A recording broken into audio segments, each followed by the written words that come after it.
speaking one word, not based in love to help people, but based in fear. And that fear overcome also the children of men. If the rulers of the world can stand being same language, why Christian will never learn a lesson to be also one language, to love one another, to bring the body of Christ where it's supposed to be, to help those who are less privileged, to see the church as the house of our Father in heaven, to provide for the ministry, to support the work of God. Many people are calling me in this lockdown. Some does not have the way to go to the hospital, but they seek the hand of God. And the hand of God, God cannot do something, the book of Amos 3, verse 3, without using or saying it to his prophet, to his servant the prophet. We've been praying and declaring for people to receive healing, and testimonies are coming. This is a time to pray for the servant of God and to condemn them like the world, the way it's doing. To say they are going to die, they are going to pass through a pain. If it was not us, what can we do? But we always carry on praying for you. This is why I say the rulers are in one word, one language, in order to support their idea of destruction. But why the children of God never stand in one word, one language, to say, us also we are from the light. We are not going to support the darkness, but in our side, we will do like Christ did. He helped the world, he was feeding the poor, he was doing good, and he made sure that the word of God will be preached everywhere in the world. I am telling you, what they say in the Bible, they say already everything. And this word, I believe, most of the part of the earth did already reach this word, is to tell you the end is here.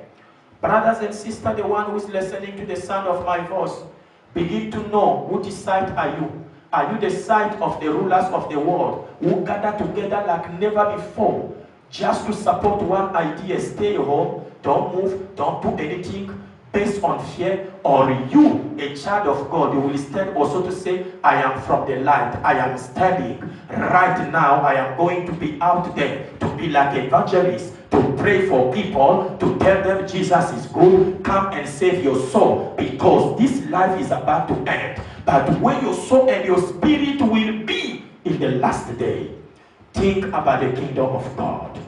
Think about the kingdom of God. Think about the kingdom of God. Turn your heart to Jesus, because he's coming again. Think about the kingdom of God. Think about the kingdom of God. Turn your heart to Jesus, because he's coming again. Right now, open your Bible in the book of Mark. Mark chapter 4, verse 38 to 41. Mark chapter 4, verse 38 to 41. I repeat once again. Open your Bible in the book of Mark. Mark chapter 4, verse 38 to 41. Let me read it in the mighty name of Jesus.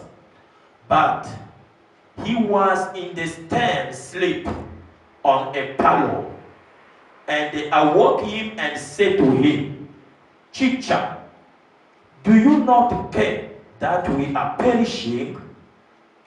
Then he rose and rebuked the wind and said to the sea, Peace, be still. the wind ceased, and there was a great calm. But he said to them, why are you so fearful? Why is that you have no faith? And they were fear exceeding, and said to one another, who can this be that even the wind and the sea obey him? May God bless the reading of his word in Jesus' name. The word of God is power. I want to lay my foundation before I go to this preaching. Whenever there is a trouble in your life, feeling yourself, I am always with God, but what is happening to me seems to be no solution in my situation. Trust God. Trust God. He is the only Savior we have who is able to heal, deliver you from the trouble and the wind blowing in your life. He is able to stop it. As we read in Mark 4:38.